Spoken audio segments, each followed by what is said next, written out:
So we've set our goals, they're tailored to the person. We've had some really constructive, collaborative conversations with the person.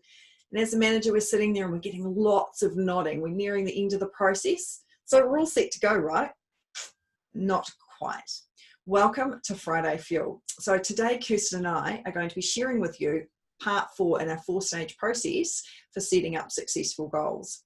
And this very last stage is not last for a reason, but it's also just as important as all the other stages, and it's around goal acceptance. And why is goal acceptance important?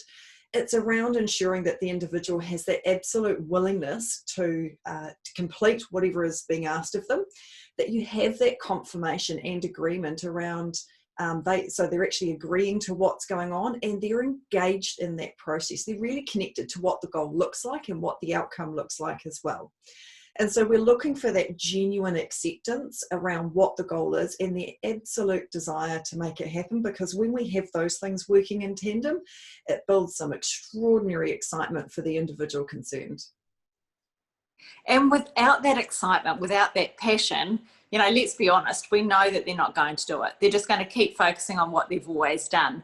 So what we want to do is make sure that we don't unravel this particular stage. We don't let all our hard work just go down. We actually make sure that we are 100% focused on getting confirmation. Now, here's an area that we also see that falls over is people don't get confirmation throughout the entire goal setting conversation. What they do is they just wait to the end and ask for that goal confirmation. The thing is, if we do that, chances are you're going to be surprised, but you're not really, because you haven't actually led the conversation. So as you're leading that conversation, you're setting the goals, get the yeses, get the agreement as you're going through. And shortly, Sarah's going to share with you some tips on how to actually uncover that understanding quite easily as you go through. What we want you to do is, as you're checking for understanding as you go through, you're getting confirmation and acceptance that they want to do this. At the very end, it's really important to bring this together. So we say that there's 4 areas that we'd like you to focus on in this confirmation stage. The first stage is having a look at why is it that this goal is really standing out for them, because now they're excited. What does this look like for them when they achieve it? And when you can get people visualizing that end game, that connection, the engagement, the enthusiasm of wanting to actually step out of their comfort zone actually really locks down.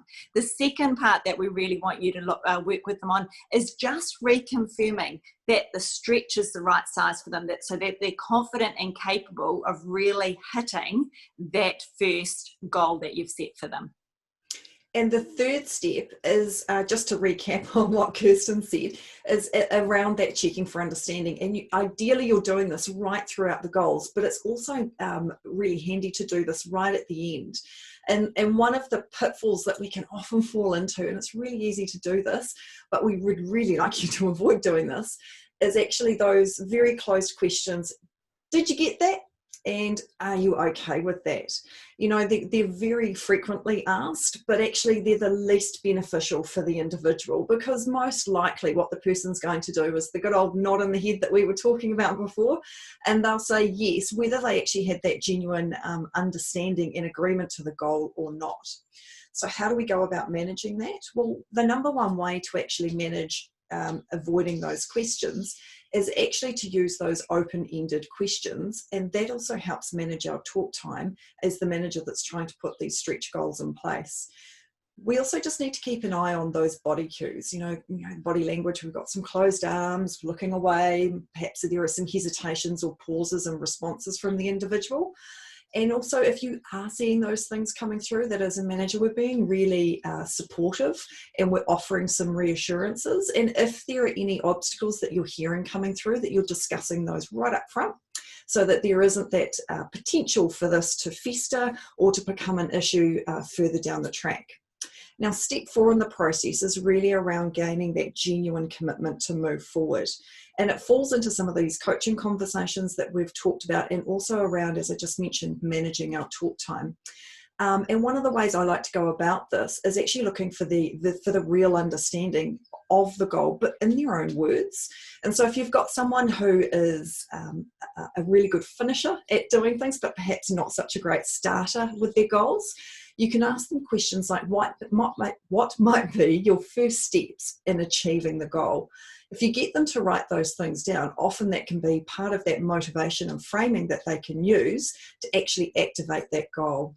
One of the other questions that's really neat to use as well is, what's potentially standing in the way of you achieving this goal? So we've got it all locked down now, haven't we? I mean, that's our fourth factor that we wanted to share with you. We started this series off with making sure we took a really collaborative approach to make sure that everybody's locked in, they're engaged and they're with us. You collaborate through the whole journey of goal setting. And then once you've got the collaboration piece, as you're working through that, we need to make sure that we are 100% specific with our goal setting. We need to make sure that, of course, we are going through and we are checking in to make sure that the stretch is going to be manageable, that they get into that growth zone. And what we've just covered in this session is all around making sure that we get that agreement, we get the acceptance, and we make sure that they've got that first step so that they can lean forward and make great things happen. Thanks for being with us in this series. We hope you've thoroughly enjoyed it, and we really look forward to hearing how you go about setting up and elevating your goal setting process for success.